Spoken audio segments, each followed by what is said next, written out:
Mathivanan sir, நீதிபதிகள் 5 நீதிபதி கொண்ட அரசியல் சாசன அமர்வு சொல்லியிருக்கிறத பார்த்தோம்.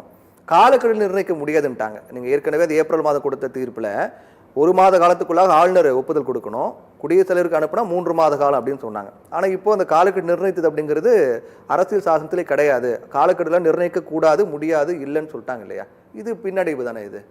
இப்போ பழையபடி தான் பழைய நிலை அப்படி தொடருது இல்லையா? as soon as possible தான் இருக்குது அப்படின்னு சொல்லும் போது ஆளுநர் முடிந்தவரை சீக்கிரம் அதுக்கு ஒப்புதல் கொடுக்கணும் அப்படிங்கிற பழசும் அப்படி தான் இருக்குது. இப்போது அது தொடருது இல்லையா இந்த தீர்ப்பின் மூலமாக, இந்த விளக்கத்தின் மூலமாக?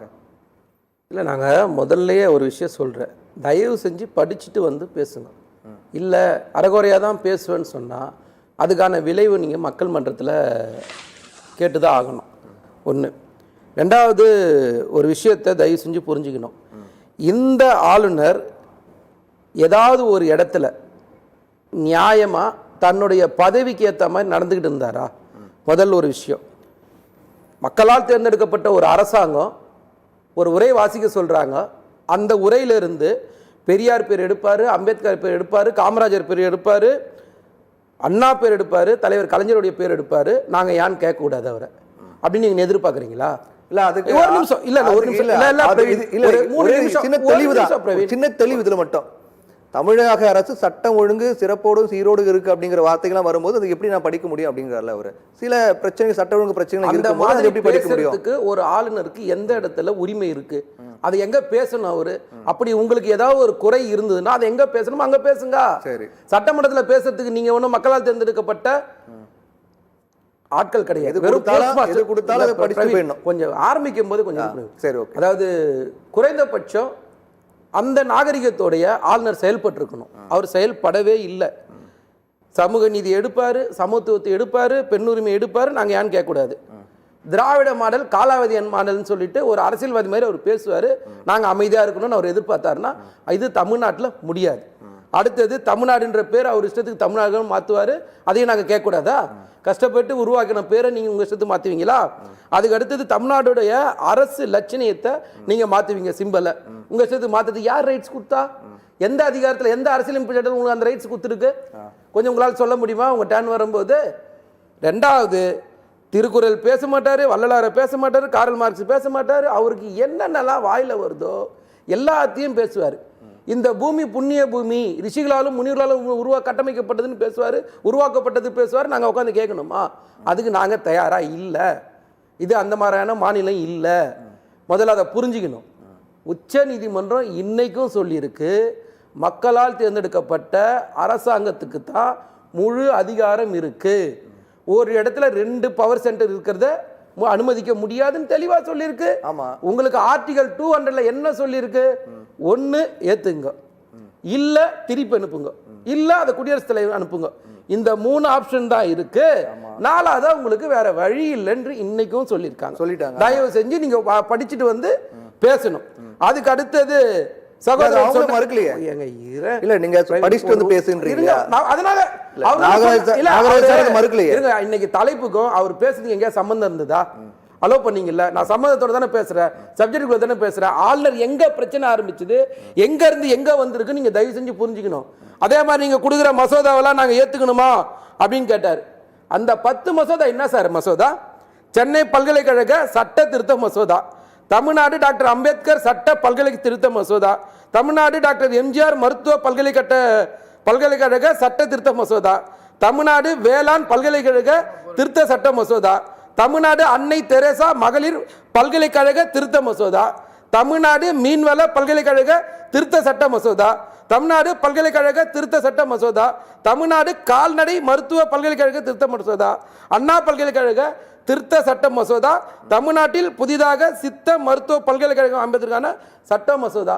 இந்த 10 கல்வி சம்பந்தப்பட்டது சார். உங்க இஷ்டத்துக்கு வருஷ கணக்கில் காய்ச்சி போடுவீங்க, நாங்கள் உட்காந்து வேடிக்கையை பார்க்க முடியும்? எந்த மசோதாவை கிடப்புல போடுறீங்க, எந்த மசோதாவை வெளியில போறீங்கன்றது முதல்ல உங்களுக்கு தெரியணும்ல. நீங்க படிச்சவர் தானே, உங்களுக்கு ஆர்எஸ்எஸ் அஜெண்டா இருக்கு, உங்களுக்கு சனாதன புத்தி இருக்கு அப்படின்னு சொன்னா நீங்க கல்வி எங்களுக்கு கொடுக்க கூடாதுன்றதுக்காக கல்வி சம்பந்தப்பட்ட மசோதாவை நீங்க நிறுத்தி வைப்பீங்களா? இதுதான் இந்த 10 மசோதா. இதை எல்லா மாநிலங்களும் ஒரு சப்ஜெக்ட் சம்பந்தப்பட்டது. தமிழ்நாடு மட்டும் ஏன் எதுக்கத்தாலும் நீதிமன்றத்துக்கு போகுது? இது நான் முதல்ல ஒவ்வொன்றா அவர் பேசுறது எல்லாத்துக்கும் நான் பதில் சொல்றேன். ஒரு 3 நிமிஷம் டைம் கொடுங்க. இந்த கல்வி சம்பந்தப்பட்ட மசோதாவை நீங்க நிறுத்தி வைக்கிறதுக்கு உங்களுக்கு யார் அதிகாரம் கொடுத்தா? அதைத்தான் உச்ச நீதிமன்றம் சொல்லுது. உங்க இஷ்டத்துக்குலாம் நீங்க நிறுத்தி வைக்க முடியாது, அந்த அதிகாரம் உங்களுக்கு இல்லை அப்படின்னு சொல்லுது. நாங்க என்ன கேட்டோம்? எங்க மசோதாவுக்கு ஒப்புதல் வழங்க சொல்லுங்க, நீங்க கால நிர்ணயம் பண்ணுங்க நாங்க கேட்டோம். அதான உச்ச நீதிமன்றம் சொல்லுச்சு. சரி, இன்னைக்கு சகோதரர் சொல்றாரு, இன்னைக்கு வந்து ஆர்டர் காப்பில ஜட்ஜ்மெண்ட் வந்திருக்கா, ஒப்பீனியன் வந்திருக்கா? தயவு செஞ்சு படிச்சுட்டு சொல்லுங்க. நீங்க சொல்றது என்ன? ஒரு நிமிஷம், நீங்க சொல்றதையே நாங்க கேட்கிறோம். இன்னைக்கு வந்த காப்பிலே, அது ஆர்டர் காப்பியே இல்ல, ஒப்பீனியன் ஆஃப் தி கோர்ட் தான். ஓகே, அதத்தான நாங்க ஆஃப் தி கோர்ட். ஓகே தான் சார். இப்ப இல்ல அதுல என்ன இல்ல, நீங்க சொல்றது கரெக்ட் தான் சார். அது என்னன்னா சொல்லிச்சு காலக்கெடு நிர்ணயிக்க முடியாதுன்றாங்கல. கொடுத்திருக்க ஒரு நிமிஷம், இன்னைக்கு கொடுக்கிற கருத்து அன்னைக்கு கொடுத்த ஜட்ஜ்மெண்ட்டுக்கு சம்பந்தம் இல்லைன்னு தானே சொல்லியிருக்கு. இந்த ஒப்பீனியன் அந்த ஜட்ஜ்மெண்ட்டை மாத்தன்னு சொல்லியிருக்கா ஏதாவது ஒரு இடத்துல? காட்டுங்க. 111 ஒரு மாதம் 3 மாதம் காலம் சொல்லலையே. ஒப்பீனியன்ல கூட ஒப்பீனியன்ல வந்து 111 பக்கம். 111 பக்கத்துல ஏதாவது ஒரு இடத்துல பழைய ஜட்ஜ்மெண்ட் செல்லாதுன்னு சொல்லியிருக்காங்களா? காட்டுங்க பாப்போம்.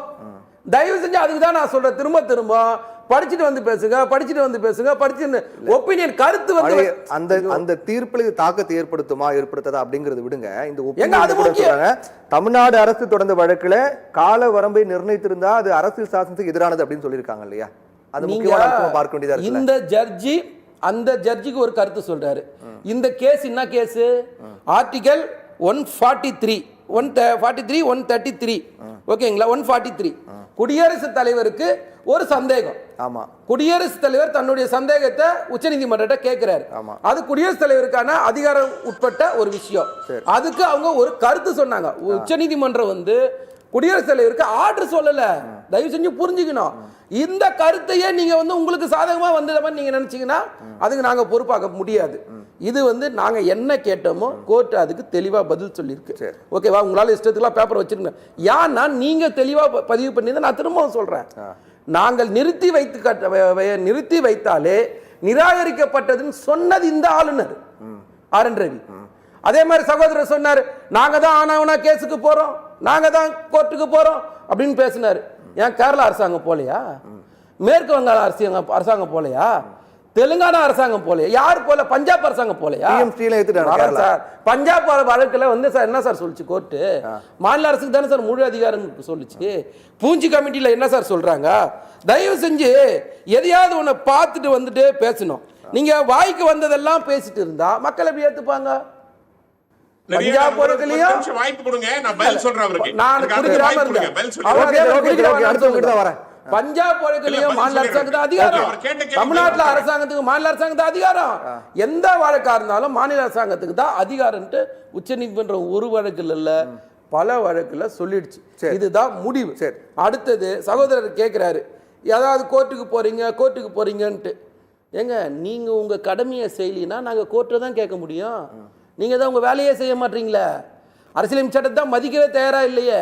உச்சநீதிமன்றம் ஒரு ஜட்ஜ்மெண்ட் கொடுத்ததுக்கு அப்புறமும் ஒட்டுமொத்த நாட்டுடைய நலனுக்காக ஒன்னு கொண்டு வராங்க, நீட்டு கொண்டு வராங்க, எதிர்த்து கோர்ட்டு போறீங்க, எஸ்ஐஆர் கொண்டு வராங்க, எதிர்த்து கோர்ட்டு போறீங்க. எது சார்? டிமானிட்டைசேஷனா, டீலிமிட்டேஷனா, வேளாண் சட்டமா, அக்னிபாத் திட்டமா, முத்தலாக் சட்டமா, சிஏஏ சட்டமா, ஒரு பக்கம் நீட்டை எதிர்க்கிறீங்க, இன்னொரு பக்கம் நீட்டுக்கான பயிற்சி கொடுக்குறீங்க. ஏங்க, மோடி வந்ததுக்கு அப்புறம் ஒரு பக்கம் நீட்டை எதிர்க்கிறீங்க, இன்னொரு பக்கம் நீட்டுக்கான பயிற்சி கொடுக்குறீங்க, நீட்டை தேர்ச்சி அடைவதற்கான வடிவமைப்பு சொல்றீங்க. ஒரு பக்கம் எஸ்ஐஆர் எதிர்க்கிறீங்க, இன்னொரு பக்கம் எஸ்ஐஆர்ல உங்களுடைய பூத் ஏஜென்ட் கூட அனுப்பி அதுக்கான சந்தேகங்களை கொடுக்கறதுக்காக வாக்காளர் உதவி மையத்தை அமைக்கிறீங்க. எல்லாத்திலும் ஒரு இரட்டை நிலைப்பாடாக தானே இருக்கு. ஏங்க, ஒரு அரசாங்கம் எப்படி செயல்படணும், ஒரு அரசியல் கட்சி எப்படி செயல்படணும், ஒரு எதிர்கட்சி எப்படி இதைத்தானங்க நாங்க செய்யறோம். நீங்க எதுவுமே செய்ய மாட்டீங்க, எந்த வேலையும் செய்ய மாட்டீங்க.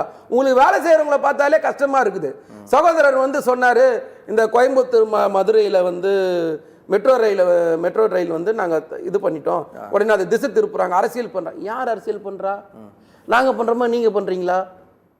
இந்தூருக்கும் போபாலுக்கும் ஆக்ராவுக்கும் நீங்க அனுமதி கொடுப்பீங்க, கோயம்புத்தூருக்கும் மதுரைக்கு ஏன் தர மாட்டீங்க? கேட்டா 2011 சென்செக்ஸ் பிரகாரம் 15 லட்சம் பேர் தான் மக்கள் தொகைன்னு சொன்னா இன்னைக்கு 15 வருஷம் கழிச்சு வந்திருக்கிறடா மக்கள் தொகை யார் பொறுப்பேற்று பதில் சொல்றது? இதுதான் நீங்க சொல்றதா? சரி, தமிழ் மேல பாசம் பற்று அக்கறை நாங்க நாட்டு மக்களுக்காக எல்லாம் சிந்திச்சோம்.